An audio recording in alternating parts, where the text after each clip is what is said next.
Well, good evening, everybody. Welcome to the Irish Column on Sunday, the 14th of April, 2024. We've a packed show here tonight. Now we've loads of guests on. I have Anthony Casey here, who will be co-hosting with me tonight. Hello, Anthony. How's things? Well, how are you doing, Paul? How's things? Yeah, all good. And we're going out live. We're being broadcast through the Irish channel on www.theirishchannel.com. We're going out on Twitter at FitzyDub, the Irish channel Twitter. And we're going out through Telegram and Reclaim Ireland Telegram and Freedom Network Telegram. So yeah, packed show tonight. We also have guests on from candidates on from around the country. I have sorry, I'll have Maria. I'll give you their names in a few minutes because I'll be calling them up now in a few minutes. So I have one little story I just want to go with first, okay? And it's I'm just going to go over it there now. Just bear with me there and I'll present it. It's Micheál Martin. That's what it is. Okay. So let's have a look at the Micheál Martin. Technology companies need to pony up. The Fianna Fáil leader Micheál Martin said today technology companies have to pony up and face up to regulations. Mr. Martin is attending the Fianna Fáil Ardèche in Dublin today with over 1,500 members expected to attend the event. Among the issues on the table is the growing issues of misinformation online, particularly in the wake of Mr. Martin bringing Google to the High Court over fake adverts that he says were used to defame him. Oh, lovely. Among the issues on the table is growing issues on misinformation online, particularly in the wake of Mr. Martin bringing Google. Oh, sorry, I'm at the reading already. My bad. He told Anton Savage fake adverts suggesting he was promoting cryptocurrency is one drop in a wider treacherous ocean of misinformation. The problem for us in politics is what happens in the middle of a general election is more refined methodology. Sorry, emerges, he said, or methodology. It was I think the technology companies have to pony up. They have to get to grips with their model and really understand that they're part of a society. Martin on Sinn Féin and Fianna Fáil. Mr. Martin was also told, a former colleague of his said in the next government will definitely be Sinn Féin and Fianna Fáil. The numbers don't add up any different directions, he said. I think that lazy analyst that my former colleagues seem to have talked himself into, it's just lazy analysis. Anyone who looks at the figures over the years, this is wide open. It's a fragmented doll. The current government, if we take the three constituent parties, they're well over 40%. Yeah, I know. And what I have learned, anything from recent elections and referendums, it's the last 10 days are crucial. Forget the polls. Sinn Féin also said a coalition between Fianna Fáil and Sinn Féin would be completely incompatible. Sinn Féin has always taken the nose by the far left, he said. Whatever the far left do, Sinn Féin isn't far behind on housing, the economy. I mean, at one stage on the energy crisis, we have the same proposal as Liz Truss, and saw what happened with Liz Truss when she tried to do that. It seems they exposed trade agreements. I was back from Canada recently, and Irish exports to Canada have gone up to $1 billion, from $1 billion to $4 billion. That's Irish jobs. Yet Sinn Féin believes we shouldn't have ratified the CETA deal. Okay, Anthony. So this is it's interesting. Sorry, Paul. You know, my mind went two places when you're reading it out. I was thinking initially, you know, are they losing the war on hate speech? You know, from listening to the public and listening to the radio waves and people calling in. But I wonder, really, actually, is it just putting pressure on these social media companies to make their job easier when they do roll out the hate speech? Because really, you know, that's what's going to catch people out. These algorithms, these pieces, it's going to highlight to them and make it a lot easier for them to pull people up on it. So I guess that's really what's going on there, isn't it? Definitely, most definitely. But this is him more or less telling the media companies, like, you need to sort out what we tell you what to do. That's what you need to do. You know what I mean? That's basically it. I'll tell you, I have a few of the candidates now down below here. So I'm going to bring up Eddie. I'm going to bring up Maria. I'm going to bring up Rob, and I'm going to bring up Ross Lahive. Can you see? Oh, we're all here together here now. Guys, what did you think of that there now with Micheál Martin telling them to pony up? What would your take be on that, Ed? Well, like, I suppose the way I see it is they keep squeezing even when they're not, you know, when they appear not to be. That it's kind of like, you know, right? They seem to have backed off the hate speech laws, you know, because they didn't like the pushback, and I suppose they're after getting a bit of a fright since the last referendum.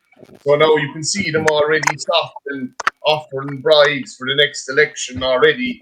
And I think this is like, the way they're always inching forward, even when you think they're pushing them, or they might take one step back, but they're then 2 steps forward. So this is part of that. It's like they're going to get the technology companies to start clamping down. Like we just say, if you look at it, like, I mean, I suppose, like, even though I still feel myself and Robert and probably some of the rest on here are definitely being censored on Twitter, it has been a bit of a game changer over the last year since we did get on, for all of us.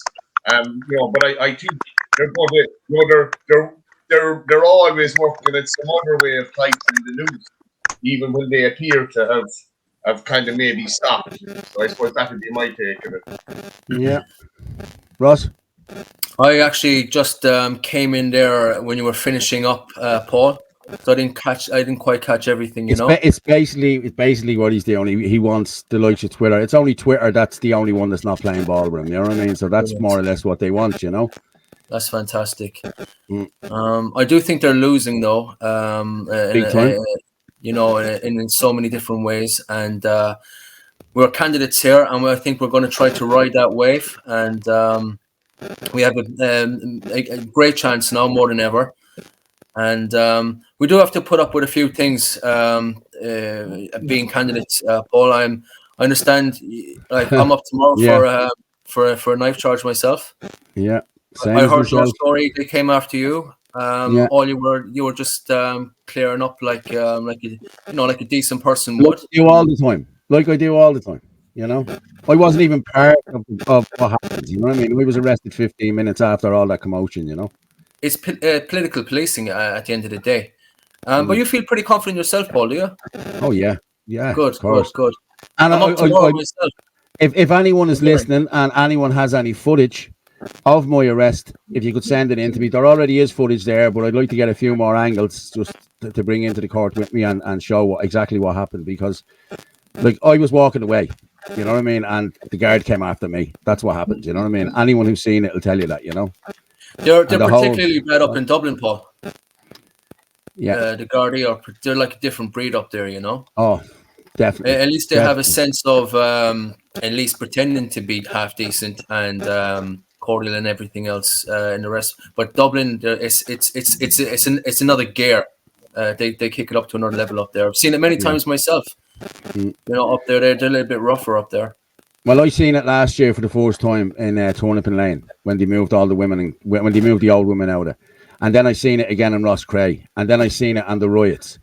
The so-called riots. You know what I mean? Like, we need to be checking out who was in Ireland for them riots. You know what I mean? And see, was there any Antifa involvement or anything like that? But the Gardaí don't seem to be doing that. And the fact that they made this whole thing, they're calling it now Black Thursday, like it's the worst day ever in Ireland. Yeah. They're making it more about the rioters than they are about those poor babies, and everybody can see that. I think that's when we really took a shift. Ireland really took a shift, because up to that point, if you were to speak about open borders and immigration, you'd say it in whispers and you'd be looking over your shoulder. Now people are saying it openly everywhere you go. There was a definite shift that day, and they've been losing ever since. The whole referendum, they didn't see that one coming. And now with this other referendum, Rob, you were mentioning the patent referendum, they're not going to go ahead with that. Yeah, I had actually I'd only heard that news from Ed, although I had been saying, there's no chance they're going to run that. There's no chance they're going, not after the kicking they've just had. But I'll wait till you guys come to me, because I suppose that has a point in it that I want to make about to do with what Micheál Martin said. Or will I go ahead now? Go ahead. Yeah. Well, I suppose. Look, firstly, polls don't mean anything. Not this time around. Because I absolutely believe that it is all to play for. This is not the normal run of things. The vast majority of people in society, be them left, center, or right, are feeling totally betrayed by the mainstream guys, by Sinn Féin, by People for Profit, by all of these guys. They're totally disillusioned. So I don't think the polls mean anything, and I think Martin's comments about this, it's an indication that he's looking to do a forceful maneuver, possibly with these social media companies, because you have to bear in mind the entire mind control apparatus is no longer functioning. Like, that's what they learned from the Mothers referendum, and that should have been a smooth rolling machine. They had all the NGOs behind it, they had all the focus groups, they had all the parties, everything, and the result they got basically showed them that people aren't getting their information from the news. I'm sure there are people out there in the fringe, who are repeating the programming, and we always see them. They're probably wearing masks again, but the vast majority of society are not influenced and programmed in the same way. So these guys are panicking, and I think you do have to beware of a tyrant on the way out like this. I think they know it, and I think now they could get a little bit more forceful. And like you mentioned, Ed, Twitter has been a thorn in their side. They're the only ones not playing ball. So I think it's a greater indication that they're in trouble and they know it. I'll leave it there, guys. That's interesting, if I can come in there, Paul, because Twitter was the one that was in the Twitter Files court case when obviously Elon Musk bought out Twitter and made it X and released all the documents, and we could see the coalition between the government and these people that work for Twitter censoring qualified doctors and scientists, and when they were questioned, they had no qualifications themselves. It's interesting now that it's Twitter that's holding out on them when they're trying to force what they know that the people won't accept with these, this technology bill and censorship. Yeah, Maria, what do you think, bro? I think it's like it would benefit them if they could get the likes of us off Twitter and off social media. I mean, we are, we are the people causing the problem for them. And even though none of us are journalists, we are the ones that stood up and actually held spaces and researched. Got the word out. And did all of this when nobody else was doing it, especially RTE and Virgin. So to get the likes of us offline, I would imagine that would be their goal. And I think hitting the kids kind of would be the way to go. Also, he had stated today that, trying to get the phones out of schools and stuff, also that would suit them. If they were unable to, your children were unable to contact you throughout the day, that would suit them much better as well. So, look at everything that this government does. You've got to look at it and go, what's their motive?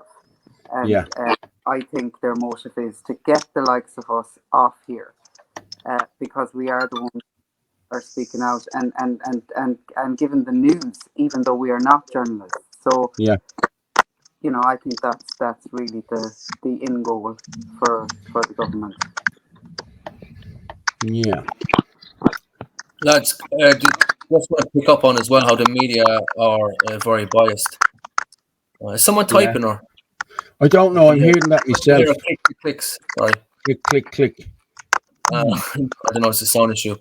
But did you see your man, the MR?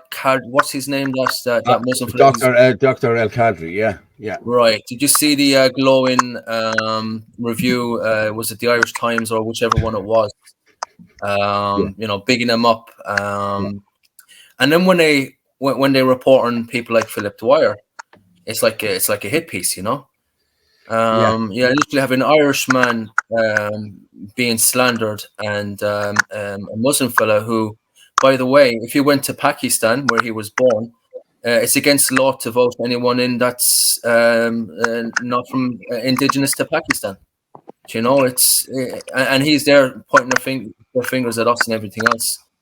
Exactly. It's just, I think it's becoming very obvious for people now to see, and they are desperate and their lives are collapsing, and no matter what they do, they seem to be digging themselves deeper in a hole. I even watched up front there just a clip, and it's all about the poor photographers who can't go in and report on on these demonstrations because they get harassed, because people know exactly what they're about, and of course they make it sound a whole lot worse than it actually is. And I just think they're just scraping at the bottom. They're just grasping for straws. And who said it? Was that you, Rob? That said they're on the way out there. There's not much time left for them, I don't think. I don't think so either. You have to beware the stick flying wasp. It's it's true. Yeah. That's another thing I want to raise. Well, is it official or not that like if you're in the country or you're no matter who what your immigration status is, no matter is that official yet, or is it still being discussed? Once you have a PPS number, you can vote. That's pretty much it. You can vote on the locals if you have a PPS number, and they're pumping PPS numbers out like they're going out of fashion. I was down with social welfare. I was down there about 3 weeks ago, and your man told me it's gone up 800% in the last few months. He said it's gone ridiculous. He said there's people being called in from a lot of them are still working from home, and there was people being called in, to back work in the office because they were so busy. I was down there. I think it was only me and one other Irish man in the whole place. It was full of Nigerians, Albanians. It's ridiculous. Like, yeah. It's something that the Irish people are finally starting to see and waking up to it. And let's hope it's not too late. Yeah, let's hope so. I'm just going to share this one here as well. If you see it there, this is this guy. We all know who this fella is, don't we? Oh, the fella that wants to stone or beat people to death and shoot them down, right? Shoot him in the head. That's him, yeah. There he is there. Hang on. Is this today? Is this a recent photo? That's with him and Micheál Martin the other day, yeah. That's the other day, huh? Yeah. So wow. The Limerick councillor, isn't he? Yeah, that's him there now, yeah. Fianna Fáil councillor Azad Talakor was asked to withdraw comments at the council meeting. That was after the November 23rd, and he was asked to withdraw them. Wow. After he said that we should be shot in the head and beaten on the streets. Now Micheál Martin has re-endorsed this man to run as the incumbent. He's incumbent there, I think, in Limerick. So come on, how could the party now? I'm going to be honest with you. They're calling for me. They're calling for Herman and whatever to get rid of me because I'm charged for this knife thing. Jesus, surely that's worse than what I've done. You know what I mean? This is a man in power. This is a man that's a councillor. You know what I mean? I'm just a Joe Soap running for election. You know what I mean? And what I will say is as well, there's been more about me and my knife than there has been about the man with that attacked the 3 kids in Dublin here in November. So it goes to show you. Yeah. Well, you talk about censorship there, Paul. Like in hate speech. They can obviously crack down on the people. It just shows the difference between who they want to endorse for their own agenda and how strongly opinionated they can be on. We don't even know what hate is. They've yet to define the term. And someone could say that that's encouragement to violence to a part of the Irish people. Yeah. I have Alan. Sorry, there. I just have Alan at the coming in there. Hey, Alan. How's things? Not so bad. And I'll just ask anyone that's watching, can you like and share this, please, and get it out there, and everyone can hear what we're talking about. How's things, Alan? How are you? Sorry. I'm grand, pal. Thanks very much. It's a new venue. We just overran with the other little chat we were doing. Then I said I'll grab a copy before I jump in here. Yeah. I've been looking at Fine Gael and Fianna Fáil, and they're running 40 or 50 diverse candidates. We call them diverse. The Greens are running a dozen as well, Yeah. And this is what happened in Britain, Scotland, and in Wales. You know what I mean? They ran for local councils. The next thing they ran for public office, and now they're calling the shots over there. There's no end. There's no end to the migrants once you have them in positions of power. If any of them has a ministry, we're all fucked. Well, there you go. Just read that out to you there. €230,000 given to Irish political parties to elect people of diversity. Fine Gael Minister. Fine Gael Minister Dunn has announced a funding package of 230. Look, Fine Gael 39, Fianna Fáil 39, Green Party Look, even AN2, 11,250, all to run diverse people, non-nationals against Irish people. What does that tell you? You know, it's a plantation and a takeover. That's no other way of putting it. Ed does make the point. I mean, if you emigrated, you know, to a new country, would you not wait at least a few generations before you felt you had any place? You know, meddling in the elections of a totally different nation, you know, with a totally different culture, one you probably don't understand too well. You know, like I just can't understand why they think they have the right to do it. Like, because and not only that, Rob, not only that, when they do get in, as in the case in Scotland, the premier, you know, the leader in Scotland, and there's another Pakistani fella. They're literally first generation. They were just born here, right? Born in Scotland, and as soon as they get the foot in the door, they're calling everyone in position of power white, like it's a dirty word. Pale and stale. Pale and stale, yeah. Did you see what happened when Scotland brought their hate speech laws in? What happened? There was a load of fucking so-called feminists complaining about J.K. Rowling, but there was actually more complaints went in against the First Minister for saying male, pale and stale. Very good. But this is the audacity of them. You know, they're in a privileged position, and instead of being grateful and they point their fingers at everyone, call him racist. And Scotland as well is like 94% homogenous. So how could you have all these different people representing when they're literally just first generation themselves? But it's all part of their plan, really, isn't it? And the plan seems to be greater than Ireland in itself. You can see you're talking about Scotland there. Like even this diversity funding that's going around happening in the same countries at the same time. It's not just across Europe. You can see that in America at the moment, even down to the media, you know, where Disney have to have a certain amount. There's a lot of directors who are quitting the job because they have to have a certain amount of their cast being from diverse minority groups, even if it doesn't fit the setting of a movie, you know. Yeah, and it ruins movies, doesn't it? It ruins Hollywood's ruined. It just goes to show in the last 4 or 5 years how all our politics have shifted from being national to international, and it's all, you know, you have to ask the question: where is it all coming from? Is it coming from the one place? Is it coming from multiple places of superpowers? Is it WEF? Is it the UN? Is it a combination of both? WHO. They're all in it together. That's the next big one. That's the next big fight. We have the pandemic treaty. People think that's I think that's going to go down like the hate speech laws. I don't know. Not the WHO. So? No. I think it's just as popular. It's very dangerous.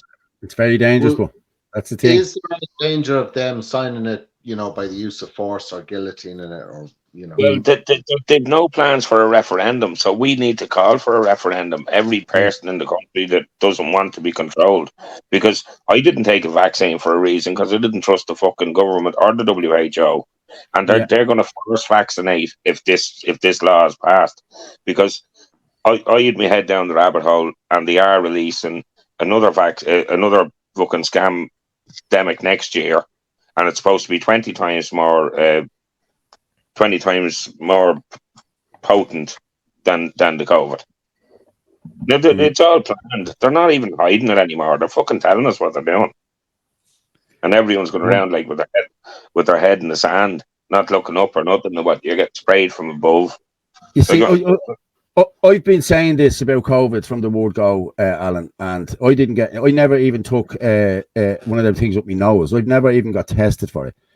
I just didn't believe it. I believed it at the start. I was going around wiping the bags and all and wearing a mask. And then after about a month, I thought, this is the greatest load of shite I've ever seen in my life, and how people are falling for it. And again, I fell out with everyone. Still a lot of people talk to me now, but there was a lot of people still don't talk to me. You know what I mean? But they know I'm right now. You know, people know I'm right. All they have to do is look at the excess deaths. You know, like person I know now was going to another funeral now on Wednesday. This is probably the fourth in about 3 weeks. You know what I mean? But again, they don't see nothing, you know. Well, I had an Interesting. interesting conversation with a guard yesterday. I didn't know that the protest was fucking. It wasn't shared. It was kind of cancelled. You might as well say about 30 or 40 people turned up, and we marched anyway. You know, we went down to O'Gorman's fucking Department of Integration offices, or Lessian Place, or whatever. So we marched anyway, just to be an inconvenience to the flow of traffic, or whatever the fuck you want to call it. But we were in there, and I was talking to a guard. Came over, and he was saying, "Well, what's the crack? Is this going ahead?" There was only 5 of us there at that stage. And I just said to him, I says, "Can I ask you a fucking question? Just as an Irishman to an Irishman, forget about your uniform, forget you're wearing it. Where do you stand?" I said, "with all what's going on." I said, "It's fucking ridiculous. You have to have an opinion. I'm on duty." And I said, "So, because you're on duty, there's nobody recording you here." I said, "We just want an honest opinion. Can you tell us how it's affecting you in your day-to-day, or your family in their day-to-day or week-to-week lives?" And he wouldn't fucking answer it. And then I just said, "Can I ask you one more question? Are you all Freemasons in the Guards?" Because that was a question that was bugging me for a long time. They all seem to be part of this Freemasonry bullshit, WEF, WHO, and George Soros. Well, you have to understand, Alan, like, historically, that there's a reason it's in the Garda Oath and this is the oath they all take, that they swear never to be involved in a secret society, you know, or a political party. And like, it is just the reality that a majority of the guards are not the good guys, like, you know, and like, I think if we ever get into power, we're going to have to clean house in the judiciary as well, because, you know, we just seem to have a whole suite of you know, the Justice Department in Ireland is the most crooked. It's, you know, it's insidious. Don't say that, Rob. Don't say that. Come on. Well, like, look at you guys getting, you know, using silly things within the law about a blade that you were clearly using for a job as a reason to arrest you. You know, that brings you through the court process. That allows them to slander you. You know, you're this, you're that, and really, you know, those cases ultimately they'll be thrown out for being rubbish. You know what I mean? But you may have to take it to the High Court, the District Court. I've a few you know, the whole system is crooked. Yeah, Rob, I had a few things thrown out as well.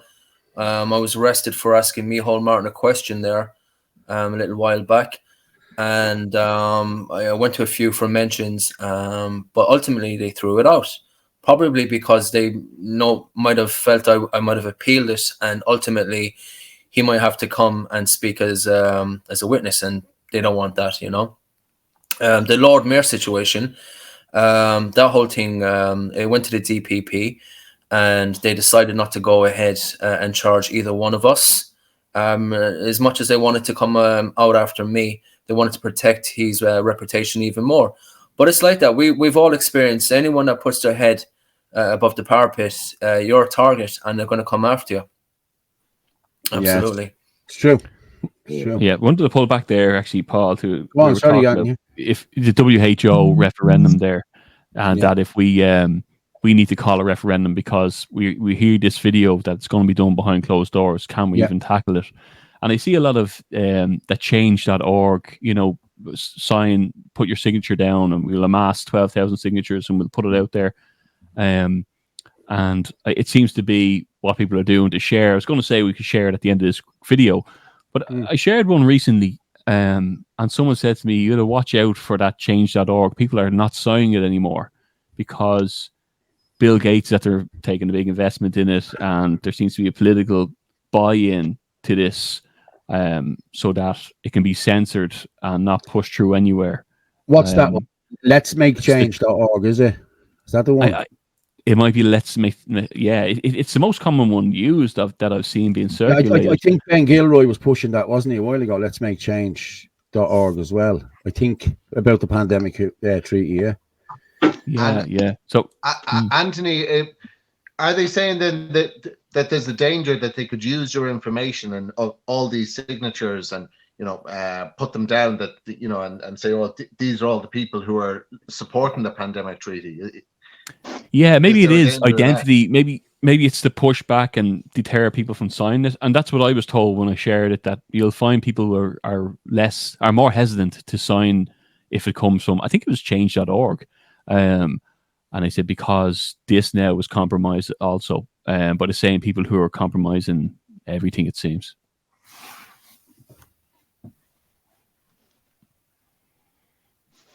Yeah, just that fella put, Masons are planted everywhere to bring influence. Well, I think they are too, you know what I mean? But it is what it is. What can we do? You know what I mean? But I want to just go back to, we were talking about referendums and whatever else, like, you know what I mean? But I just want to go with this one here. Here she is now. The government proposal, hang on, I just get rid of that there. Government proposed all motion without debate on EU asylum and migration pact. The government has been slammed for scheduling a motion next Tuesday. Is that gone now? Is that what you were saying, lads? Or are they still pushing for this one? Carol Nolan and Matty McGrath are going to fight for a debate on that. Yeah, well, this is what I'm reading here now. But someone, I thought I heard someone saying it was had to be scrapped, but it hasn't. But the debate was only put down for 1 minute, from 3:01 to 3:02, or 3:04 to 3:05. No, it was 1 minute for the proposal without a debate. Without a debate, yeah. Carol Nolan and Matty McGrath are screaming, no fucking chance without a debate. Well, there she is there. Next Tuesday, the government is proposing a motion without debate for 1 minute from 3:04 to 3:05. The motion is a referral to committee on the proposal to opt into the EU Asylum and Migration Pact. I and my colleague, Deputy Matty McGrath, will be demanding a full debate, and she is right. Yeah. But will they get it? That's the thing. But you see, she's also calling for a referendum on the WHO pandemic treaty as well. Yeah. So like, she's a leader. She's actually a leader. Yeah, she is. Yeah, I like her. She's fantastic, isn't she? She did that video in the Dole, and I'll be taking all lectures from you, Marxists, communists. Yeah, that was brilliant. And look, you know how they always try to get the last laugh and make them see themselves seem more important than what they are. They were laughing at her as if she was an idiot. But I like the way she got the last laugh in. Well, you're going to have to deal with your constituents, you know.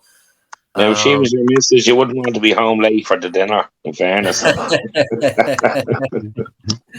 What time she was your missus, you'd make her dinner. You'd make the dinner, wouldn't you? What time do you call this? Your dinner's warm, it's in the dog. What did you say, Marie? Maria, what did you say? Like, she's a powerhouse in there. Like, she really is. Like, she's the only one that is really going after them. And, like, and she's taken it left, right, and centre. And probably one of the strongest women I've ever seen. And I think she has great patience, because, you know, I absolutely wouldn't put up with any man talking to me the way.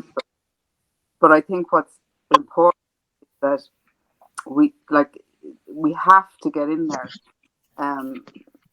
to prop her up and to give her backup.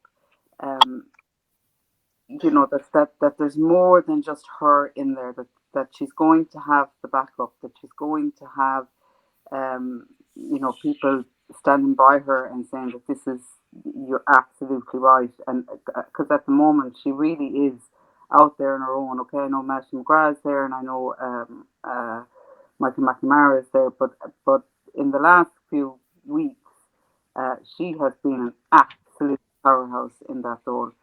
And you know, I tip my hat to her, because she has taken a lot and 100%.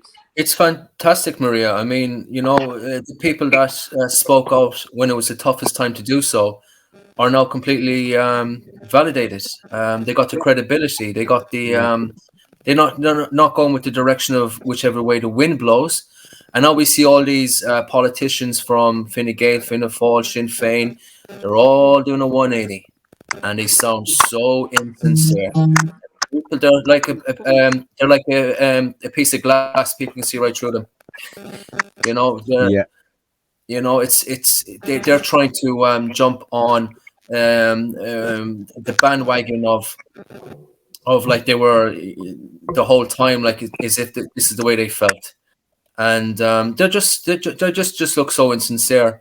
And thankfully, people are starting to see it. Yeah. Right, lads. I'm Did just going to anybody play it. see Gemma Sorry, go on. O'Doherty's speech? Did you see Gemma did. O'Doherty's speech I after the did call? indeed. Yeah. Fabulous. Yeah. Very good. Yeah, it was. But in saying that now, she did give out about Enoch Book a few months ago. I seen the thing that Aisling O'Loughlin put out as well. And I remember seeing that video when she was doing the video the other day, I thought, did you not call him whatever there a few months ago, you know? And listen, I let it slide if everyone else is there to slide, you know? Yeah. But I'm going to go with, I have just a little video here just for a minute. Now it's 4 minutes long, right? This is of Paddy Houlihan. You know Paddy Houlihan, the MMA fighter? Yeah. McGregor's mate. He done a video yesterday about the place in St. John's House over in Tallaght. Okay. Now it seems he has gained access to the blueprints. So I'll play this video. It's about 4 minutes long. Let it play out and we'll come back and talk to it. For this video, I received a clash of heads during sparring the other day. And anyhow, I'm making this video regarding St. John's House in Tallaght Village. So the worst kept secret is that this is to be turned into an iPass centre. I know people are already protesting on this and already fairly angry on it, and rightly so. But it is only today that I received 100% clarification, official clarification, that this is what this is being used for. And I have had to dig for it. Let me tell you that. I've informed our councillors in that area, and the CEO and the planning of South Dublin County Council. So I've received a floor plan that I am going to share here today of dormitory style accommodation that is going to be created in this. And it says that they will then view it when it is built to see whether it will be useful or not. How ridiculous. Now, people are saying, how are they doing this? How is this happening? So the emergency planning laws that they created, the statutory instruments basically that they put together to make this happen, it says that these plans run out, the use of this building, the change of this use basically runs out on the 31st of December 2028. So that's 12 months away from not this general election, the next general election. Are our government planning to hand over a poison chalice to the next government that come in, and then try and maybe pick up on the end of that 12 months away from the planning running out? Because let's face it, the people making these decisions are not going to be here in 6 months. It's the government that comes in after this that are going to have to make the decisions regarding these situations that have been created in the iPass system. So when the planning runs out on the 31st of December 2028, and these buildings go back to retail and go back to different planning that's outside the planning that's residential that they've been granted, what's going to happen? Where are these people going to go? This is the question that needs to be asked. So what our country are doing, in my eyes, is they are creating a chaotic situation, and they are lying to both sides, and they are avoiding us on all ends. And you see why people are already jumping off this ship. I think this is the reason. 12 months from the time that this planning runs out, there will be an election in 2030. So who's going to pick up the political scores for that? This is nothing more than another business that's being created. There's been billions spent in this, more than it's been spent over the last 20 years. Now, as I said, I know there's people already protesting on this, and they are angry, and rightly so. And the concerns that is brought into this is the concerns of across this country. And anybody who says that and gets labelled this and labelled that. Now, what I think works is that if the communities and the residents come together and the businesses of this area, and they say no, we are not going to accommodate hundreds of people living in a disused passport office. That is wrong. Nobody should be living in that building. And we should not be inviting people to the country that we cannot house, that we have living in tents on streets outside the iPass centre. Our government should be ashamed. And the people making money and the companies using this, you should nearly have to have a look of yourself as well. This is nothing more than political cannon fodder. That's what it is. And it's political gain. And many people will gain from on all sides, which is a disgrace. But the way to really stop this is to keep the head, is the calm heads prevail, and to stand together. Every single resident, every single business is in their community. They stand, they find common ground, communicate, and find a way to stop this. That is my advice on this. As I said, I have asked the CEOs of the council, the planning, and people I have spoke to. They are not happy about this. The only people happy about this are the ones that are driving it down their throat. The same people who will not be there in 6 months. So let's not let them win. Let's make sure that we keep the head and that we come together and we find a way to stop these things. And all of the towns up and down this country and all of the communities who have stopped these and highlighted these, I salute you. Fair play to you. No one should be jumping over their planning laws like this. No one should be driving people into communities that they cannot look after. That's wrong. You do not voice somebody No, I just back up there now. Yeah, like Well, he's very well spoken, you know, like, and he, like the way he presents it, you know, it's very, like, would say, even if you were to try to tar him, like, as far right, like, he's calling it as it is. Yeah. And he's saying it out, you know, he's expressing it very, very efficiently. And but I've always liked the guy. Like, I mean, he's like the total opposite McGregor altogether, different character altogether. What do you think, Anthony? Yeah, it's interesting. He's dead right what he's saying, and in fairness, he's giving props to the others. You know, you need people like that who have a bit of a name to step forward and to dig into these things, who have a bit of influence and have a few followers behind them to call this stuff out. You know, the more call it out, the more you know, the more people who'll see it. You know, I could put it out tomorrow and 10 people might see it. He puts it out, a few thousand will see it, and it's highlighting it everywhere. The more you highlight it, and the more people with influence get involved, then, you know, more power to them. That's the beauty of you could be very foul-mouthed on your Twitter feed and just get a free page in the Sunday World. Yeah, we all know about that.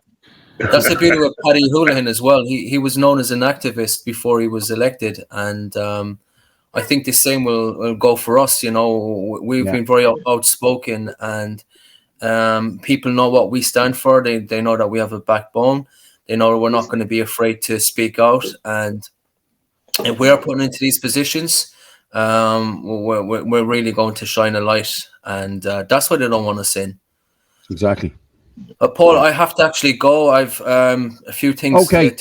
Can you before you go, just let everyone know where you're running, the story, what you're doing, blah blah, 2 or 3 minutes, and then you can head off. Then I'm running for Cork City Northwest constituency, and I have a few candidates that I'm looking forward to meeting on the campaign trail.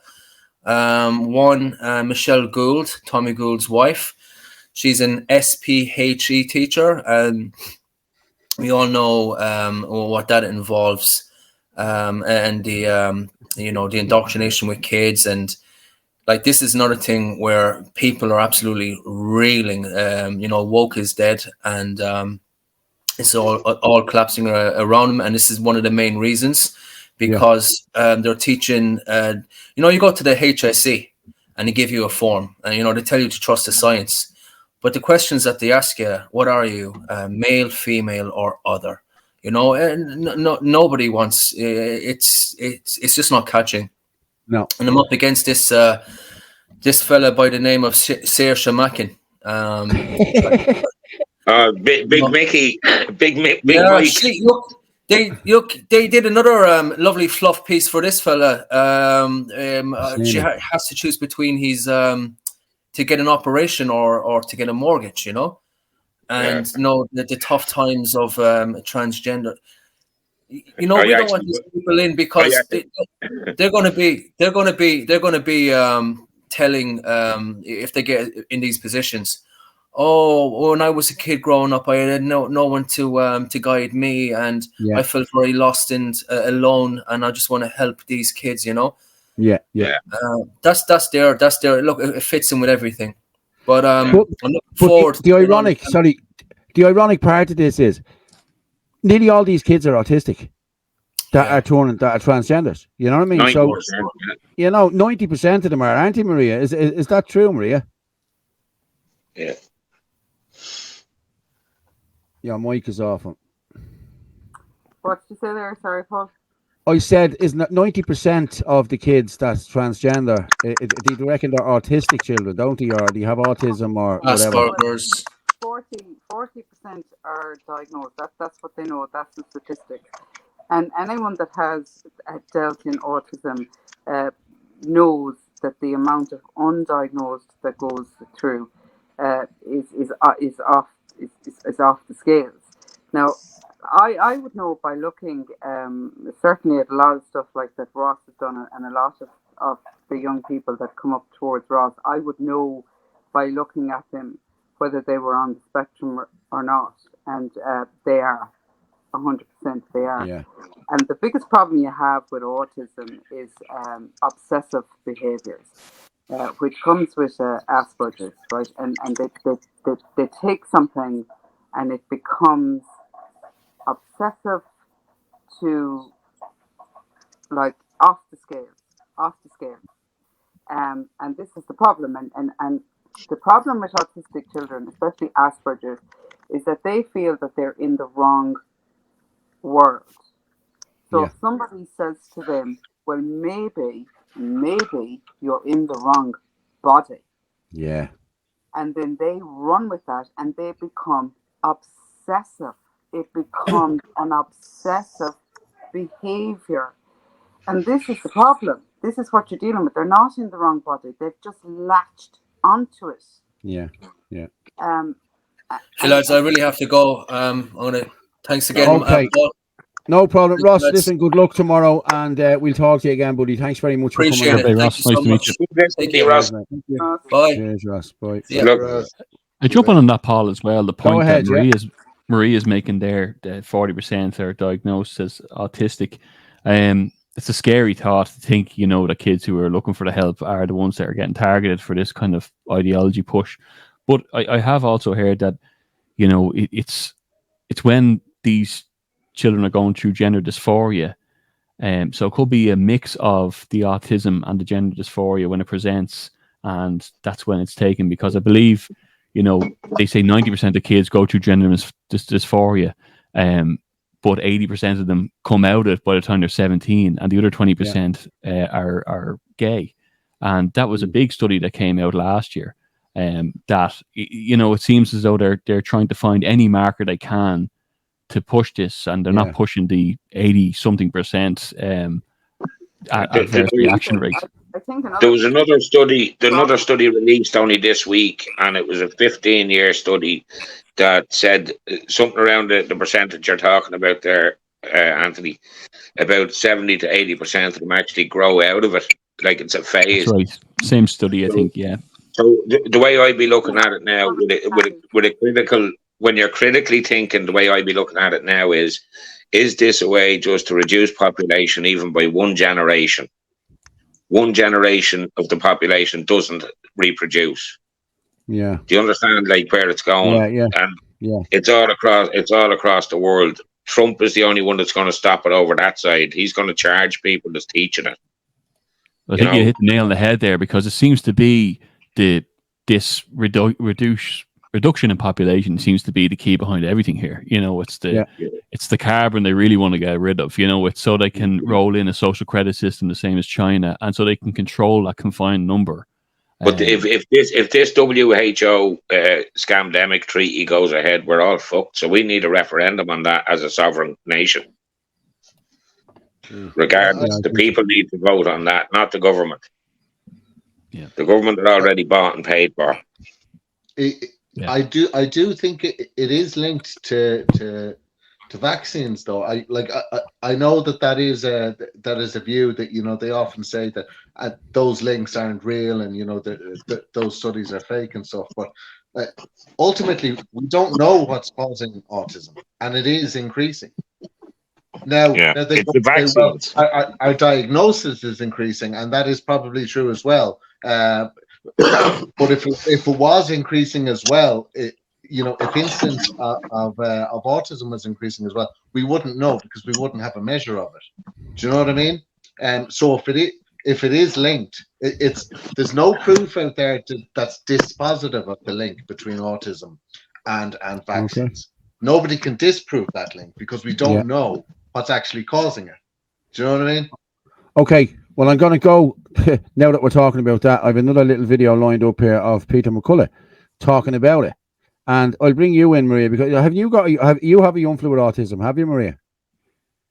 Yeah, I have two. Yeah, I have. Okay. Two with Asperger's. Yeah.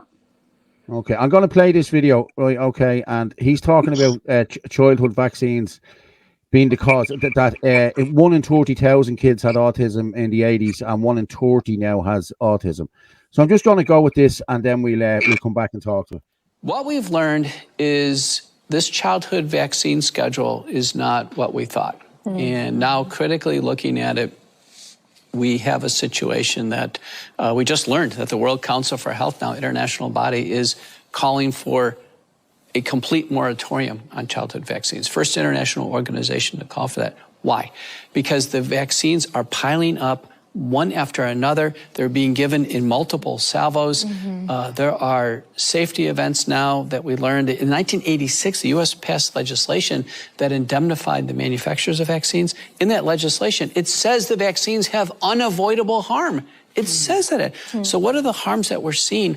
It's clear when the vaccines are given in multiple rounds. It's probably no single vaccine and no single additive, but it's the sum total of the vaccines given at once.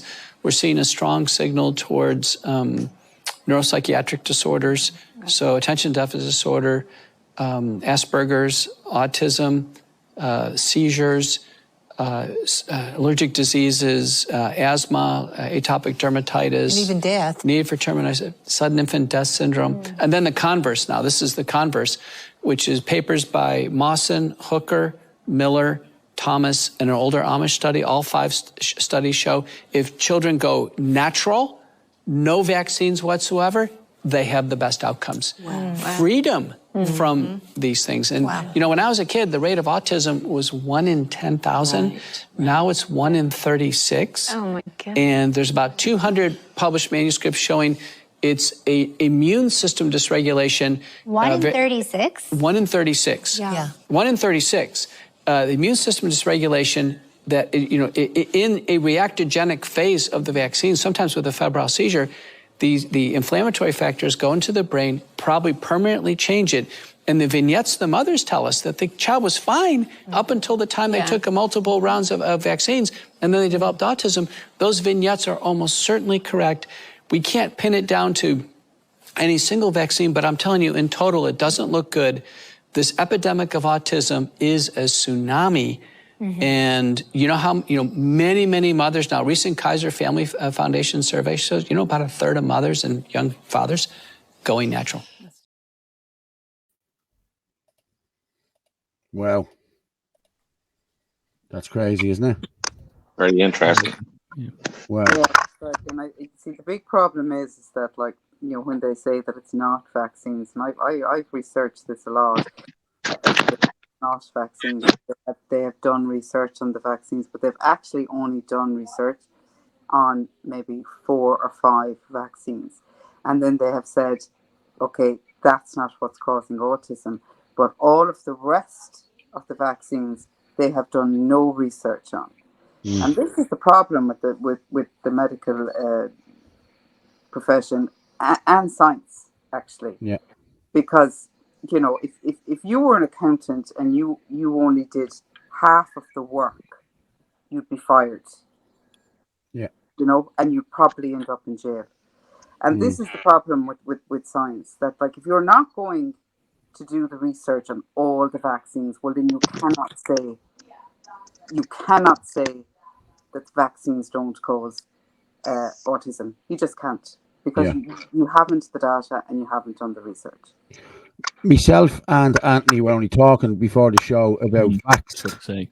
And you're great minds think alike. But we were talking about Vaxxed, and I don't know if any of you have seen it or not. Have you seen Vaxxed? I think it's Del Bigtree. Was it Del Bigtree and Dr. Andrew Wakefield? Wakefield. It was a documentary about, mainly it was a whistleblower in the CDC who spoke out about the MMR vaccines, and really this came about. I think it was a couple in England who brought their child for the MMR, and straight away, kids obviously have a negative reaction to these vaccines when they take them, and they're unwell for the day and they have a fever.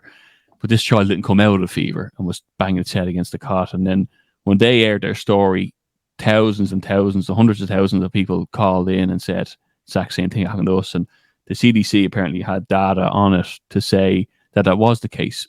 And interesting, because we made a mention there a minute ago, in the single form, these seems to go under the radar, but the MMR one combined seems to be a big one here, whether it has more mercury in it or whatever it is. But like that as well, Andrew Wakefield, the doctor who brought this forward, was disgraced and ran out of the industry once he released this. So this is what you're fighting. You're fighting big pharma and big money, the most powerful industry in the world. Well, you only have to look at Peter McCullough. Peter McCullough has something like 147 books on cardiology. He's one of the top cardiologists in the world. And if you Google his name now, is a conspiracy theorist doctor. Like before COVID, I wouldn't mind. This man got vaccinated. So did Pete. So did Robert Malone. You know, these people did take the vaccine. You know what I mean? And they're the ones that's coming out talking about it now. And now they are far right or whatever they are, anti-vaxxers and nut jobs. It's ridiculous. It boils down to, again, the climate change as well. Like, we have a man here, the top climate scientologist here. I think his name is Ray Bates, and he submitted papers to whoever for the climate change to say that it wasn't going up, that the earth was actually cooling at the moment, and they weren't even considered. And they tell you that man's a crank, that man's a conspiracy theorist. So, you know, the media has a lot to answer for here in this country, you know what I mean, and around the world, you know what I mean. Well, worldwide, 6 companies control 90% of the media. Yeah, exactly. You know, and they're all Jewish run. Yeah. There's no way of getting away from it. The Jews control, I think, 85% of the world's wealth. Yeah, and that's what BlackRock. It's the bankers, the Rothschilds, the whole fucking shebang. Yeah. They control, and they want to control the food supply. And what I'm looking at lately, when I done my skipper's ticket to be a trawler captain, I had to do meteorology, and nothing that's happening out there today is natural. What's happening is when they give that thin veil of fucking chemtrail in the sky, and it stops the solar heat getting down, and we have a rainstorm moving in, there's absolutely no way you can have natural evaporation through that fucking thin veil of aluminium and sulfur dioxide. And that's why we're getting soaked out of it. They're trying to affect the farmers' crops. They can't get any planting done. They can't get any tillage. You know, this is the next thing that's planned, and it's going to be food shortages, and it's not too far away. And it's to do with the weather modifications. That's in my eyes and in my experience as looking at weather for 30 odd years. I would just say, Alan, you know, and for anyone listening, that, you know, if you ever get into debates on this, you have to understand that words like chemtrails are so heavily programmed. People you actually nearly see it, like their eyes go kind of glossy and they shift. Yeah. Right. Oh, flat earth. Yeah. But the scientific term for it is stratospheric aerosol injection. Okay. Yeah. So if somebody's going, oh, you know, that's water vapor, that's debunked, blah blah blah, just ask them what is stratospheric aerosol injection, and they've never heard of it, so they'll have to Google it, and then they'll see that it has been admitted, like, you know. But I think the climate, it's too many fields away in relevance to people's lives that's a story that's been sold to people over decades, and that's a real deep one. I don't know if you guys are noticing that as well, but it seems that there are a lot of people out there who totally buy that, you know. Yeah. Well, there's almost 1 million people connected with farming and food production in Ireland. You know, and that's from growing it to harvesting it to getting it shop ready, and then it's sold on through retail. But when you look around, they're getting destroyed this year. There's going to be fuck all of a potato crop come August to November. There's going to be hardly any potatoes. They're going to be probably double the price they are now. You know, they don't want people growing their own food. The Green Party is trying to come out and say there's more carbon produced from homegrown food, which we don't pump. If I had a polytunnel out there, I wouldn't be pumping carbon dioxide into it the way they do when they're mass producing. It's crazy. I was looking at a video yesterday from New York. $86 for 2 pieces of steak. $86 seen that myself. I couldn't believe it, man. I thought I would both be. See, this is to get you onto this letting on the pretend steak. You know what I mean? That's only 12 quid. Let's go with that one. You know what I mean? That's the whole push here. And this is also a Gates thing, you know, that he's the one buying up the farmland and trying to gain this supply and demand kind of thing. I think he's this tool for the WEF. But you know, speaking about it, yeah, and he's saying that he has this appeal company where he's vaccinating the peels of the vegetables and fruits, and he's buying into Heineken, buying into Ecolab, which is a water treatment center. But I had a quote that I put up a while ago, and it was taken down for misinformation. It was by Ted Gunderson, who's a former FBI chief, and again, like Wakefield, he was taken down and disgraced once he said this. But his quote was, "This is genocide. This is poison. Chemtrail must be stopped. This is murder by the United Nations. The element within our society that has got to be stopped." He said, "We must put an end to the death dumps known as chemtrails that have been sprayed in the United States, England, Scotland, Ireland, and Northern Europe. I personally have observed the planes that are standing still in Lincoln. Somebody has to do something about it now. This is genocide." And that was a former FBI chief. And then they'd done books on him. Interesting, because I went to look up the book on how they disgraced him and the documentary. And people were all put 1 stars beside it, saying, on Amazon reviews, saying, we know exactly, why this was released. So people are waking up to this kind of thing. Well, Bill Gates has been talking about giving mRNA technology through an airborne. So if it's airborne, that's what's going to be mixed in with the aluminum and sulfur dioxide and the barium. This the 3 ingredients I've heard it's in. But you don't know what the fuck. They can put anything into them. Yeah, exactly. I just want to throw it out there. We're nearly at 500 there watching us live. So if you want to like and share, and please share it out there and get the word out. It's a good show so far, I have to say. I'm enjoying it now. There's a few good topics. Sorry, go ahead there now, lads. Yeah, I just said I'd get that out there. We're nearly at 500, so if you can keep pushing it out, please do. Thank you. Yeah, it's less conspiracy as well, Anthony. Oh, sorry for jumping in, but I mean, if these are metallic particles and you have an electromagnetic frequency going through them, like, let's say 5G, what are the upper limits to that? Yeah. I watched, sorry, Anthony, I watched the video yesterday of somewhere in England, and they were holding up metal detectors, and the metal detectors were all going off. Now, I don't know how true it was. I just saw the video, and it's beep, beep. You can hear it going beep, beep somewhere in England in a big field. Yeah. Yeah. What's the material they said that, I don't know really about.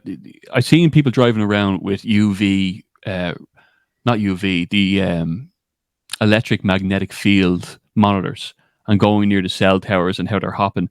Yeah. I also see them doing the same with the solar panels, funny enough. But regardless of that, you'd wonder why they're giving grants for them things if that was the possibility. Or there's also vegetation dying beside in the vicinity of these towers because of the waves coming off them.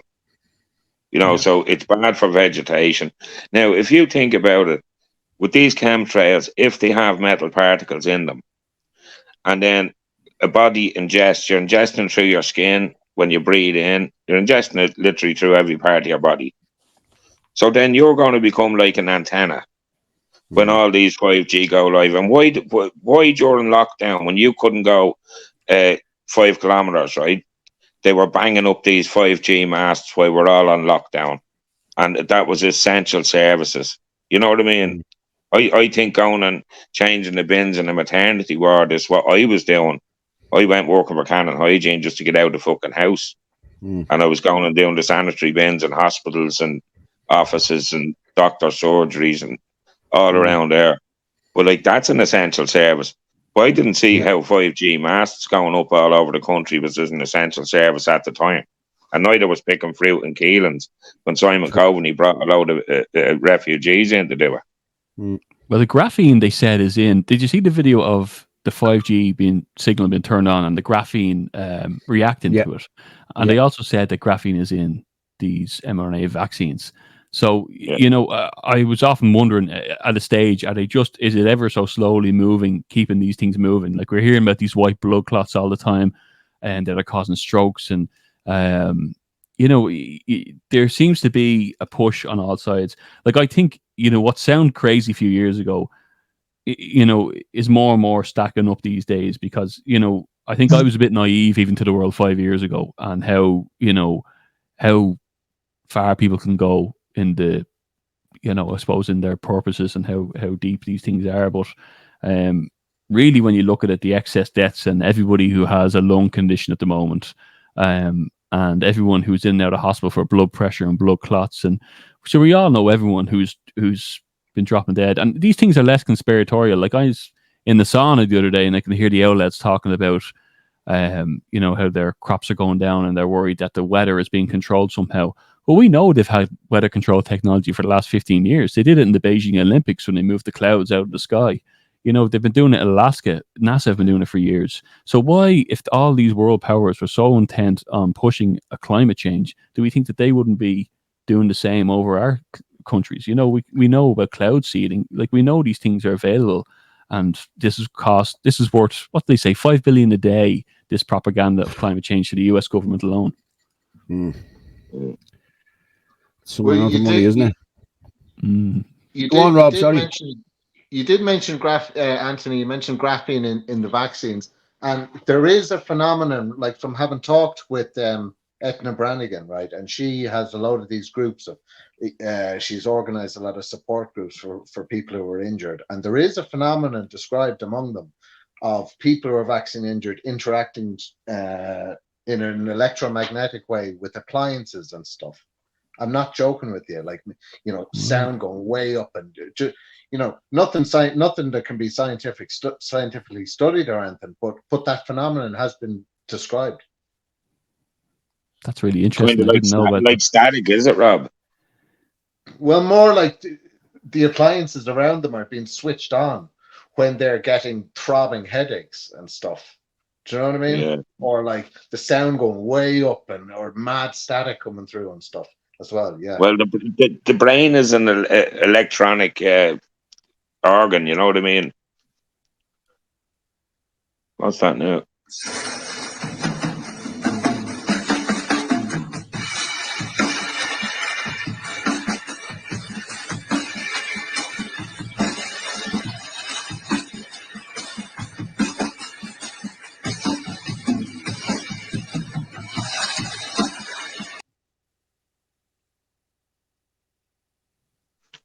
That was interesting. What was that, Paul? We can't seem to hear you, I don't think, there. Sorry, that was me. Sorry, I wasn't on stage. That's the graphene oxide there, jumping around the place there. It could be all over the place, and then when they send the frequency out, it all just molecules together. You know what I mean? And that's what it does. And they reckon that's what's causing these clots, these white clots. Like, we've all seen these white clots. I've seen John O'Looney. He's pulling them out. People, everyone is, we've all seen them. But people are not putting two and two together and saying, well, come on, lads, is it the vaccine? I know, I'm going to be honest with you.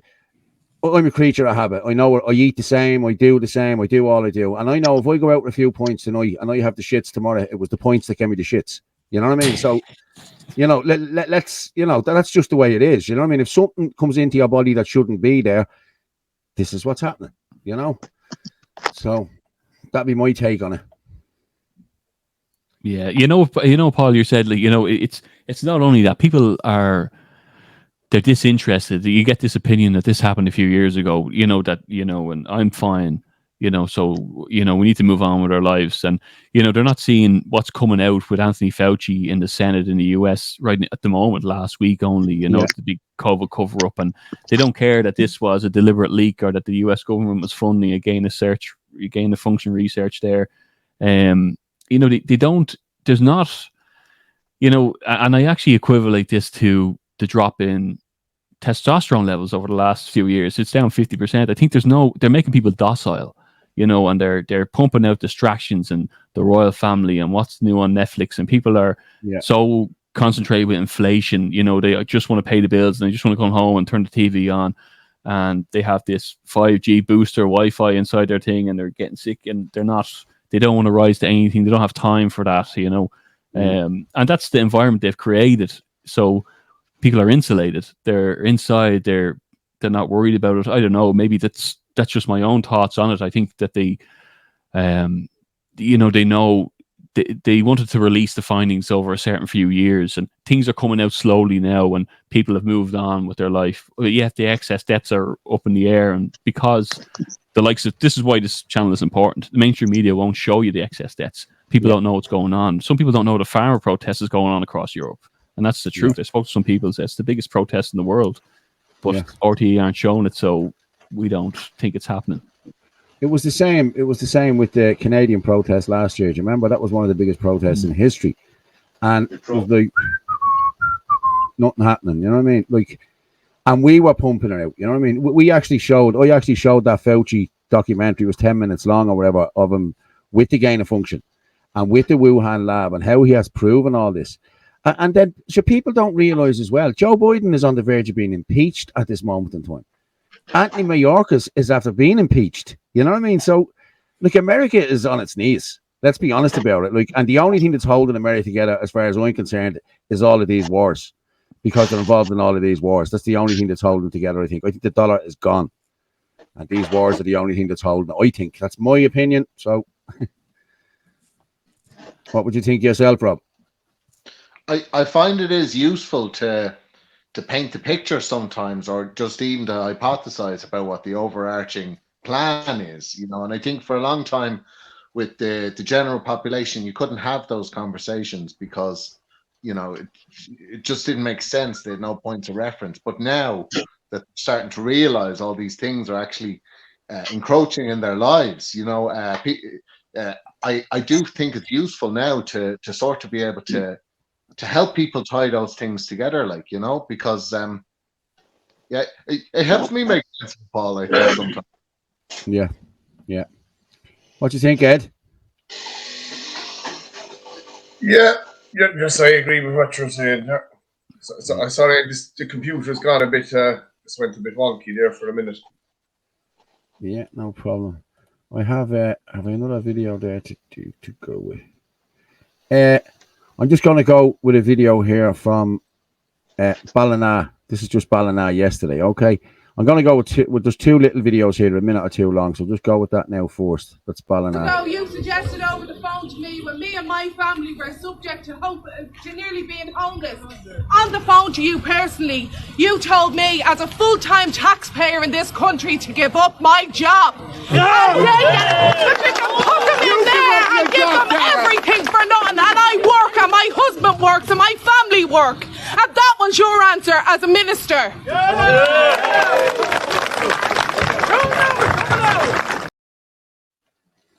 I'm just going to go with this one in Newtown and Kennedy.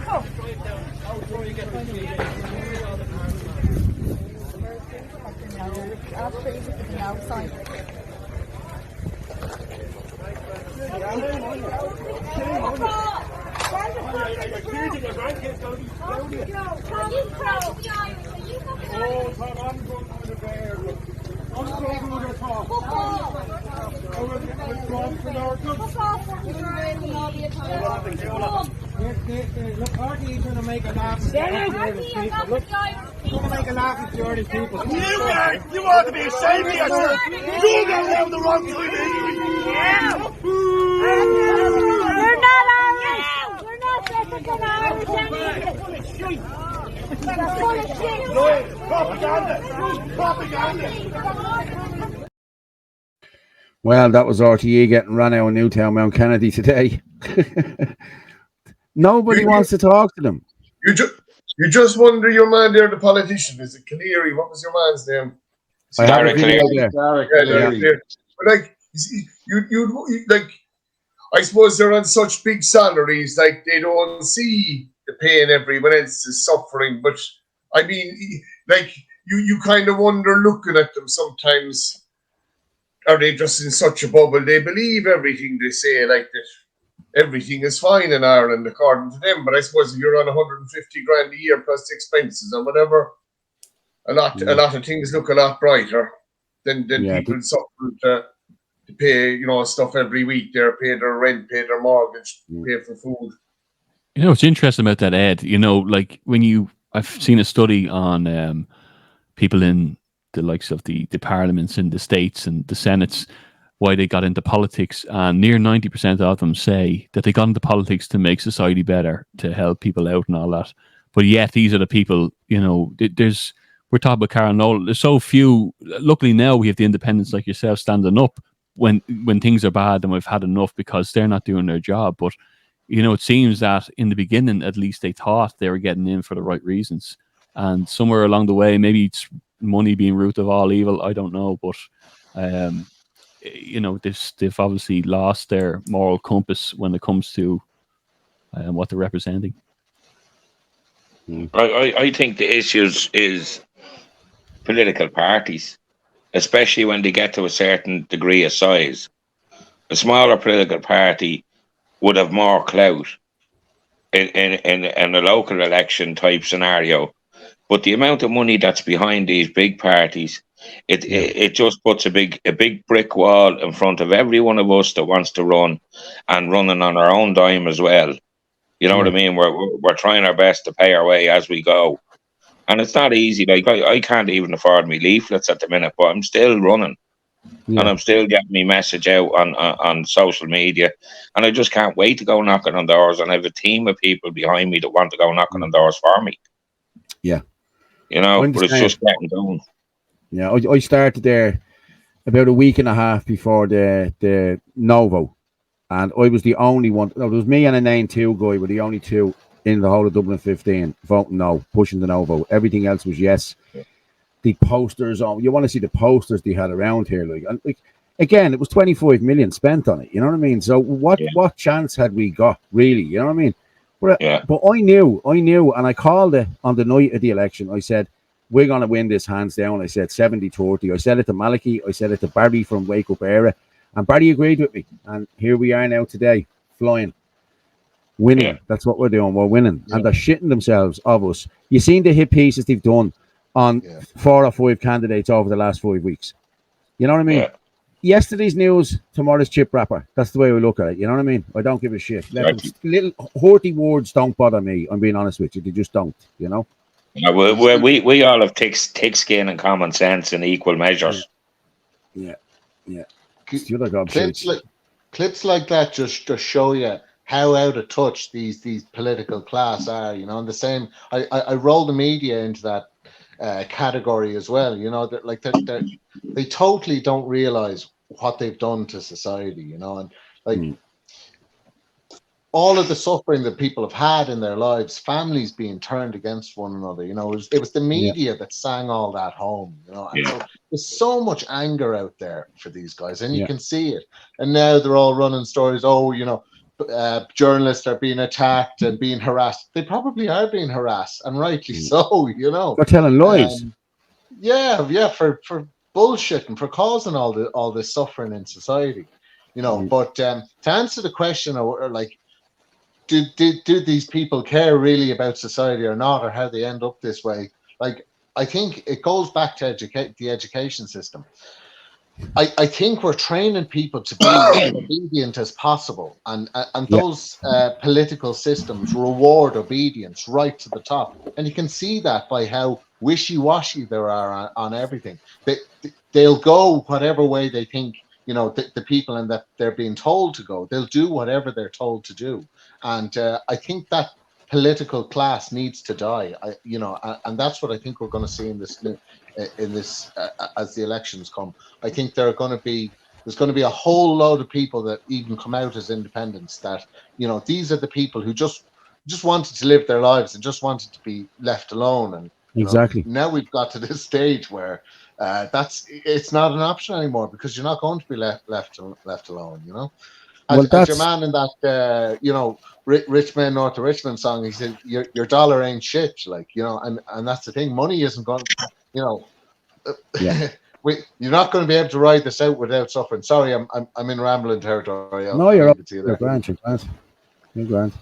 But Gavin said it last week. I interviewed him in down at Coolock, and he said it. He said the worst thing this government ever did was poke the bear. Was to go against a man who just wanted to be left alone. And it's true what he said. Like, I just wanted to watch the football. I wanted to watch Formula 1. I wanted to go out with the kids. That's all I wanted to do. But they couldn't let me do that. And this is why we're where we are today. Like, you know what I mean? This is why I'm where I am today, because I was one of the people who had one of them relationships that broke up, and everything broke up. All the friends broke up, everybody. So I feel as though I have to do this now with this COVID shit and all, and get the truth out. You know what I mean? I think that's what I need to do. You know what I mean? And Paul, it's interesting. Me and you were talking about that the other day. You know, a lot of I was very similar. I had friends who wouldn't, who didn't want to let me inside their house for a cup of coffee while all that was going on. And my GP kind of ushered me out the side door and all this kind of, strange things. But I knew when I saw someone presenting their papers to go in for a meal in a restaurant, that something was very wrong. And I was hesitant to say anything at the very beginning in case I was wrong, that I wanted further studies on this. I wanted to see a few more doctors come forward, and they did in droves. But that was it really. And I was trying to figure out, the problem is when you're talking about relationships that broke down, is that even when you come out, a lot of the same people who were compliant don't want to hear about it. So then relationships remain damaged. I've had, I was fortunate enough that a lot of my closer friends were very aligned to my thinking.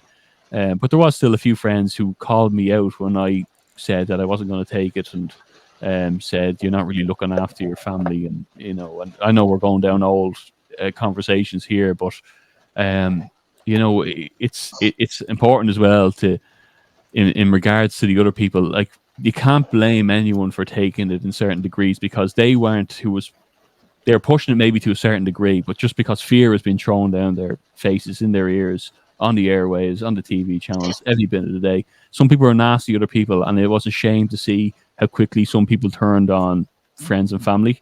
Yeah. And it is unfortunate for them that probably won't be forgotten by a lot of people for a long time. But the important thing is that there was bigger sinners at play, Well, I don't listen. Everybody got the vaccine. I have friends who got it, who say now that they were wrong, that they knew they were wrong to get it.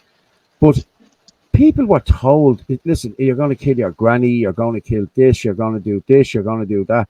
Every day there was 68, 97 people in ICU. There was 110 dead. And it was constant, in your face, in your face, in your face. My mother was afraid to leave the house. That's how bad it got. I used to go over there, and she'd be just sitting there. I'd say, "Ma, come on, just go out, will you?" She'd have a mask on in the house. I said, "Ma, come on, stop the bullshit." And I had to, it took me a good year to get them around to my way of thinking, you know what I mean? Because they're looking at their friends dying.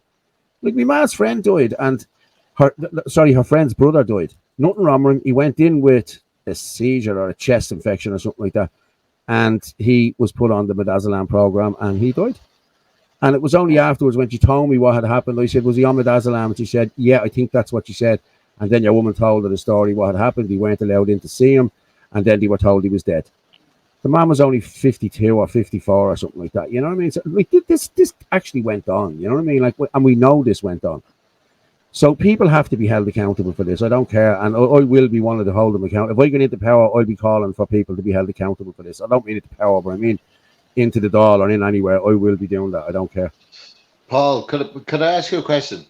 I mean, what you're describing there is what most people up and down the country know to be true, that these guys are on the hook for genocide, for for murder, right? They've murdered people. Do you believe in the death penalty? Like, I mean, what's the penalty for people like that? Do you know? I mean, well, it's treason, those are people's lives we're talking about that died. That were killed by, like, it's insane. Yeah. Sorry, go on. What I was always hoping to find was a brave enough solicitor, right? I'm still looking for it. To be honest with you. Yeah, but to take the government and the HSE to court, right, for coercive control, and they brought that law in themselves during COVID. So why can they not be done for their own law, as in coercive and manipulative control? Because that's exactly what they did. Every fucking half an hour, you had news on the TV pushing vaccines and pushing fear and trying to terrify people. And I was only glad that my parents had passed away, because my mother had COPD, and lung cancer came back in the end. But I was delighted that she wasn't here for that, because I wouldn't have got to see her. She wouldn't have let me in the door. The same as when I called up to my brothers during early COVID. He opened the door with a mask on. I said, "How you doing?" I was in the area. You'd thrown the kettle on. No, we're keeping a closed house. And the door was shut in my face. And that's where it brought us, you know what I mean? Yeah. And the relationship has never really been anything like what it ever was before, you know what I mean? Well, all my family got it, except me and my younger brother. And our relationship now, it was a bit rocky. It was, don't get me wrong. There was people like my sisters and all, where I stopped talking about it. What was happening was I was talking about it that much that they were losing their head and going, "Don't keep talking about it." I said, "But if I don't keep talking about it, you won't listen." You know what I mean? I have a sister got vaccinated and she had lung clots on her lung 4 months later. But it's not the vaccine. It's not the vaccine. I have another friend who has seizures. She's been taking seizures now the last couple of months or whatever like that. They don't know what's wrong with her, but it's definitely not the vaccine. If they don't know what's wrong with her, how can they know it's not the vaccine? Exactly. And getting back to the vaccines again, the childhood autism and all of this, they've done a study in the Amish community. There's not one child with autism in the Amish community. What does that tell you? You know, big farmers passing out autism. Exactly, and they never released that study. That study is there, and it was never released. Why was that? Because it didn't suit the narrative. You know. Yeah. It was the same with COVID in the Amish community. They didn't get COVID, funnily enough, because they didn't have a TV. So apparently, you only really got COVID if you had a TV. Yeah. And like to look at everyone else here, like all of my family fell out with me because I wouldn't play ball. But from day one, my whole thing was, look, if I'm not meant to survive a flu, so be it. Yeah, cheerio, yeah. Like, that's what it was. It was a flu. It was always a flu. Even the people who died didn't die of COVID. They died of pneumonia. Yeah. Or they died of the wrong medication. Or they died of being put on ventilation. Like, that's what they died of. They actually didn't die of COVID. Yeah. I was telling Anthony this yesterday when I was talking to him. I went away to where my missus is from, down the country, seaside town. Yeah, I went down, and I wasn't allowed down for the Christmas, but I was allowed down for Paddy's Day. Paddy's Day is one of the best days of the year. Everyone's on the piss. It's brilliant, And I went down, and I was out with all the lads and ladies that we'd pal around with. I was allowed to be with them. And out of the 100 people that was there, 99 of them got COVID. Guess who didn't get COVID? Wow. And you know what the excuse they gave me was? "Oh, you must have a fucking savage immune system." I says, "Yeah, no shit, Sherlock. I didn't get vaccinated." You know what I mean? Every one of them was vaccinated. And every one of them pushed their kids to go up and get vaccinated in the June of 2021, I think it was. I think it was June 2021. And in the same area a week before, a child had died from the vaccine. And nobody published it. It wasn't published. It wasn't allowed being talked about. Do you honestly think they would have pushed their kids to go and get vaccinated if they had known that a child in the area had died from the vaccine or from, vaccine-related injury? No, they wouldn't have. But the same people still don't talk to me, Well, Paul, there's two things we can take from this as well. One is we're holding people accountable, and in fairness, at least, it seems to be the people who didn't take it that are going to hold people accountable. I'd imagine if I took it and found out what we find out, I would be very passionate about how we were wronged, But regardless, the second thing we can do is a detox. And Steve McCullough, who you played there, has a detox protocol, and he lists 3, and we can list it afterwards. I'll share it on my Twitter and link it underneath this page going out. Because I shared it to my family there recently because they all have issues with their breathing now, and they all have issues with blood pressure. And so I said that this isn't going to do you any harm. This is one of the top cardiologists in the world, and he recommends this as a spike protein detox. And people need to know about it, because while these things are available, like you've seen what they did with ivermectin when they realized it was how strong it was, and the propaganda came out and the FDA. So these things you can get for €40. You run a course of it, and it's not going to do any harm. But think of what it could do. It might detox you from this. And if he's saying it is, then I think it's well worth sharing, because we all have our stories of what happened, and it was crazy. And look, they set back with this divide and conquer thing, and it worked for a long time. people are starting to wake up to it now. You can see that with the boosters now, and there's very few people turning up to it. And like that now, if we can repair them relationships, get these detoxes out, and then all focus on holding the governments accountable. We need to do that in each country because these are global players. But if we threaten each government and each EU country with the same thing, you know, we can get somewhere at least. Yeah, I agree.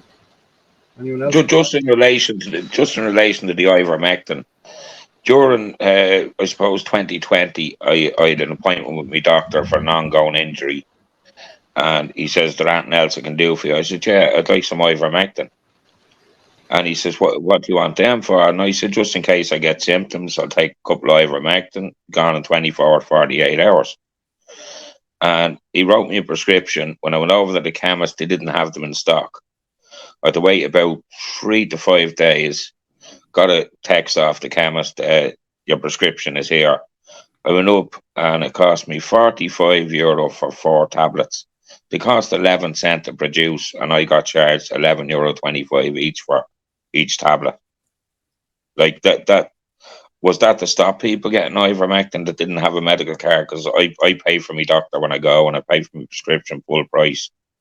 But €45 for 4 fucking tablets. I just thought, this is crazy. You know, because ivermectin works against viral infections, and it's an antiparasitic drug. Yeah, and you know, it's interesting you said that, because I went to a doctor. I got COVID, and I went to a doctor with it in the southeast, and he gave me a prescription of vitamin D and melatonin, a few other bits, and he gave me ivermectin there, and he didn't charge me for it. And I asked him, "Can I ask you why you haven't charged me for that?" And he said, "I'm just sorry that you haven't got to the early intervention treatment that everyone else should have." So what that's doing to people now is disgraceful. There were doctors who had that and were selling it for 70 quid for one prescription. Yeah. And he said, that box up there, he says, full of ivermectin, it's worth $7,000 on the street value right now. And, you know, he said, but he was handing it out. And he's, you know, he makes no bones about it. He, you know, I went to him because I knew through the country that he was doing that. But I was running 2 days later. I was out, like, back to doing 10Ks runs and, you know, everything else. It was no problem. But there is some heroes, you know, out there as well. And unfortunately, they're few and far between when it comes to the medical field. But there definitely is some doctors out there who are doing what they're meant to be doing. Yeah. I agree. I think one of the main problems with the middle ground is there's so many of them that have taken part in various different stages of this or another, whether it's actually withholding something like ivermectin from somebody actively, or you know, it's just misadvising them, or, you know, like, you have to consider there's care workers up and down the country who, you know, saw people coming in and vaccinating their patients, and you know, no semblance of consent, you know, being given. And, you know, they've kept quiet about it, and it's something that's irked them, you know. And, like, I do think it's important that we have to sort of nearly, like, offer a way back to these people, you know, that they can still redeem themselves. The message is, like, you know, because as well, like, you know, there are mothers out there and fathers out there that used COVID as a weapon against, you know, their children's co-parents, you know what I mean? They're family members that have used this as a weapon, and you know, that's on those people's consciences. And sometimes these things, that traumas they've carried out on their family members or people within their society, have, you know, they've caused them a lot of subconscious guilt, you know. So yeah, I'll wind it up there, but I do think it's important that we need to offer some sort of a way back for these people, or, you know, yeah, that's a good point. Yeah, definitely. But what I will say is, as well, talking about the ivermectin, a friend of mine also told me, she works for a pharmacist, that they stocked up on ivermectin before the pandemic. They got, you know, they stocked up thousands of pounds worth of ivermectin there. And then a few months into the pandemic, they were told to destroy them, and they were reimbursed the money by the government. Now, that's one fucking crazy. Yeah, no. Burned them. They had to give them to them to get rid of them. and they were reimbursed probably 12 or 14 grand, whatever it was, for the ivermectin rather than use them. That's crazy, you know. Well, I believe if there was a cure, they couldn't claim that it was an national emergency, so they couldn't force anybody to take it if there was a known cure. And they defamed it as a horse dewormer and all this kind of thing. And yet, you know, it's curing people with malaria every year. By the hundreds of thousands, you know. But do you reckon it's great for cancer as well? Yeah, that's what they're saying. Yeah, I seen a study. I seen a study there. It was a video a fella done. He'd stage 4 cancer, and he looked for alternative medicine. But he spoke to his doctor. His doctor recommended the ivermectin because it's anti-parasitic, and most cancers are caused by parasites. It's literally where they congregate and where they leave their waste, and it could turn into a tumor. And he was taking an ivermectin a day and a dog worm tablet. And 4 months later, he went back for tests, and he was cancer cleared. There was no sign of anything. The bloods were cleared. But like, when you think about it, the same company, right? I was looking at videos there about dandelions. The flowers off dandelions, put them into a jar of water and leave them there for a few days, and that's your drink. That's great for the heart. But the same company that owns the most expensive heart medication in the world also owns Roundup, weed killer. So they want you to kill all your dandelions, so you can't have an alternative form of medicine and pay maybe 500 quid a fucking tablet to their company. I take dandelion root every morning. I have them in capsules, right? And I've been taking them for the last 3 years. And it just, you feel good after taking it. You know, it's like a cup of tea. I take it in the morning, and it sort of flushes you out. It's great. And then I take the other thing, the vitamin D, and I take all of them things. Like, you know what I mean? But and I'm as fit as I haven't. That Roundup, yeah. That's who's that? Boyer, is it? Bayer? Monsanto, wasn't it?